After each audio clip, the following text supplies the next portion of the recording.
Hello friends. अब हम अभी तक हमने जो सामान्य जानकारी प्राप्त की है उसके बाद में हम मुख्य रूप से एटम क्या है, मॉलिक्यूल क्या है, यानी परमाणु क्या है, अणु क्या है, इसके बारे में बात करते हैं। हमने अभी तक छोटी क्लास से हम पढ़ते आ रहे हैं कि परमाणु सभी छोटे से छोटे कण हैं, सूक्ष्मतम कण हैं, परमाणु भी अणु भी। लेकिन परमाणु स्वतंत्र अवस्था में नहीं रह सकता है, जबकि अणु स्वतंत्र अवस्था में रह सकते हैं। और परमाणु रासायनिक अभिक्रिया में भाग लेता है, क्योंकि परमाणु ही है जो भाग लेगा अभिक्रिया में और अपने को क्या बनाएगा, नया कंपाउंड बनाएगा, जबकि अणु ऐसा नहीं करता है। और परमाणु विद्युत उदासीन होता है, ठीक है ना, उस पर कोई चार्ज नहीं होता है जब तक कि वह इलेक्ट्रॉन का आदान प्रदान न करे। और परमाणुओं से मिलकर के अणु बनते हैं। जैसे हमने कहा भाई परमाणु क्या है, H है, हाइड्रोजन है, क्लोरीन है, ऑक्सीजन है, नाइट्रोजन है। लेकिन अगर हाइड्रोजन के 2 परमाणु मिल जाएं तो क्या बन जाएगा, H2 बन जाएगा, ये अणु बन गया। ऐसे ही ऑक्सीजन का O2 बन गया, नाइट्रोजन का N2 बन गया, क्लोरीन का Cl2 बन जाएगा। तो इसी प्रकार से हम कह सकते हैं कि परमाणु से मिलकर के अणु का निर्माण होता है। अब हम बात करते हैं कि ये जो परमाणु भार क्या है, एटॉमिक मास, ठीक है ना, परमाणु भार। परिभाषा हमको थोड़ा सा याद करनी है, एटॉमिक मास। अब एटॉमिक मास परिभाषा के लिए हम क्या कर सकते हैं कि किसी भी तत्व का परमाणु, तत्व होगा वो तो एक कोई, जैसे हाइड्रोजन है, नाइट्रोजन है, क्लोरीन है, कोई भी हो सकता है। किसी भी तत्व का एक परमाणु, यह परमाणु का जो भार है वो वह संख्या है जो यह बताती है कि उसका एक परमाणु कार्बन 12 के, कार्बन का परमाणु भार कितना माना है अपन ने, 12, कार्बन 12 के 1/12 में भाग से कितने गुना भारी है, ठीक है ना। यानी परमाणु भार वह संख्या है जो यह बताती है कि उसका एक परमाणु, कोई भी तत्व हो सकता है वो, उसका एक परमाणु कार्बन 12 के, कार्बन 14 भी होता है और 12, लेकिन परिभाषा में है 12, कार्बन 12 के 1/12 में भाग से कितने गुना भारी है, वह कहलाता है परमाणु भार। सामान्य तौर पर जैसे हाइड्रोजन है तो उसका हाइड्रोजन का शुद्धतम जो भार है वो है 1.008 AMU लगा देते हैं, वैसे यूनिट लगा देते हैं। लेकिन जब अपन गणना करते हैं तो इसको 0.008 को न लग करके हम क्या मानते हैं, 1 मानते हैं। तो इसी प्रकार से हर एक तत्व के लिए अलग अलग उनके परमाणु भार हैं।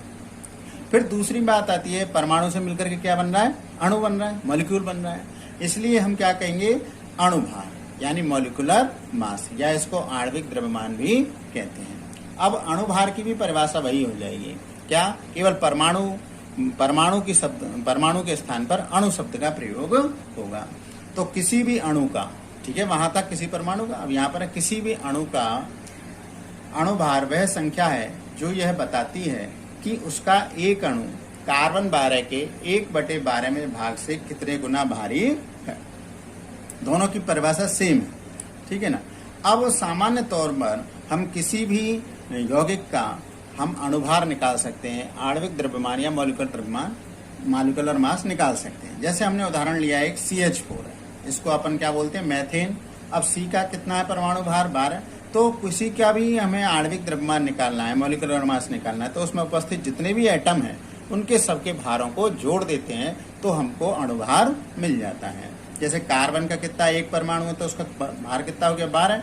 हाइड्रोजन के कितने हैं, 4, और एक का कितना होता है, 1, तो 4 का कितना हो गया, 4 गुणा 1, तो इन दोनों को जोड़ा तो क्या आ गया, 16, ठीक है।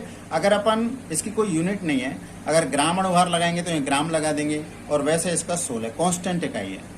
इसी प्रकार से ये कैल्शियम कार्बोनेट CaCO3, तो कैल्शियम का परमाणु भार 40, कार्बन का 12 और ऑक्सीजन के कितने, 3 परमाणु, एक का होता है 16, तो 16 × 48 और इन सबको जोड़ा तो बन गया 100।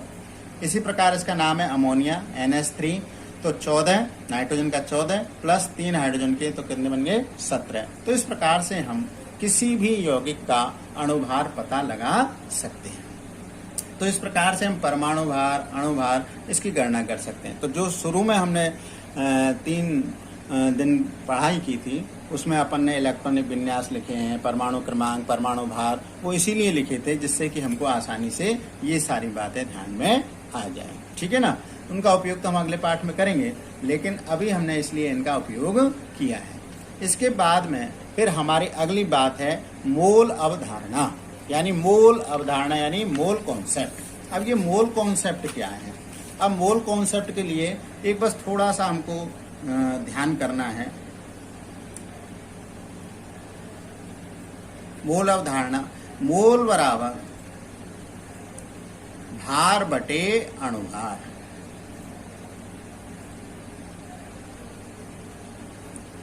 अब यहां पर अणु हो सकता है तो अणुभार, और यदि परमाणु है तो परमाणु भार। इस शब्द का प्रयोग करेंगे अपन। मोल, इस शब्द से हम, इस सूत्र की सहायता से हम मोलों की संख्या निकाल सकते हैं। और वैसे अगर अपन कहा जाए अपने को, तो मोल को क्या कैसे हम परिभाषित कर सकते हैं कि किसी पदार्थ का एक मोल, ठीक है, किसी पदार्थ का एक मोल उसकी वह मात्रा है जिसमें उतने ही कण उपस्थित होते हैं जितने कार्बन 12 के 12 ग्राम में उपस्थित होते हैं। परिभाषा के लिए हम ऐसे इसको लिख सकते हैं। ठीक है। सामान्य तौर पर हम मोल शब्द को हटाने के लिए एक होती है आवागाद्रो संख्या, जिसे अपन Na से रिप्रेजेंट करते हैं, और उसका हम क्या कर देते हैं, मल्टीप्लाई यानी गुणा कर देते हैं। तो हमें क्या है, मोल का हम सामान्य अवस्थाओं में उसका निर्धारण कर सकते हैं। जैसे अपन किलोमीटर होता है तो किलो शब्द को हटा दे तो क्या करते हैं, 1000 का गुणा करते हैं। ऐसे मोल शब्द को हटाने के लिए आवागाद्रो संख्या का मल्टीप्लाई कर देते हैं, और इसकी वैल्यू कितनी है, Na बराबर 6.02 इंटू 10⁻23। अब जैसे हमने कहा भाई एक मोल परमाणु, अब एक मोल परमाणु कितने के बराबर होगा, 6.02 इंटू 10⁻23 परमाणु। तो मोल शब्द हटाए तो क्या लगा दिया, ये लगा दिया। ऐसे एक मोल अणु कितने के बराबर हो गया, इतने के बराबर हो गया। ठीक है। अब दूसरी परिभाषा के अनुसार कैसे कर सकते हैं हम, किसी भी तत्व हो सकता है, यौगिक हो सकता है, अणु हो सकता है, इसके ग्राम अणुभार को एक मोल कहते हैं। ग्राम अणुभार को, अणुभार अपन ने अभी निकाल ही लिया। तो CH4 है, जैसे इसका नाम मैथेन है, मैथेन का एक मोल है तो इसमें क्या हो गया, 16 ग्राम, क्योंकि अभी अपन ने निकाला अणुभार कितना हो गया, 16 इसका। तो 16 ग्राम का क्या होगा, एक मोल। 16 ग्राम किसके बराबर होगा, एक मोल। ऐसे ऑक्सीजन की बात करें तो ऑक्सीजन के एक मोल में कितने होंगे, 32 ग्राम। अमोनिया की बात करें तो क्या हो जाएगा, 17 ग्राम। तो इस प्रकार से जो ग्राम अणुभार है वो किसके बराबर होगा, मोल के बराबर होगा। और मोलों की संख्या को अभी सूत्र लिखा था अपन ने, भार बटे अणुभार, इससे अपन प्राप्त कर सकते हैं। सवाल के तौर पर यदि हम देखें तो 51 ग्राम अमोनिया में मोलों की संख्या कितनी हो जाएगी, भार कितना है 51, अणुभार कितना है 17, तो 3 मोलों की संख्या इसकी हो गई। ठीक है। अब इसके बारे में हम आगे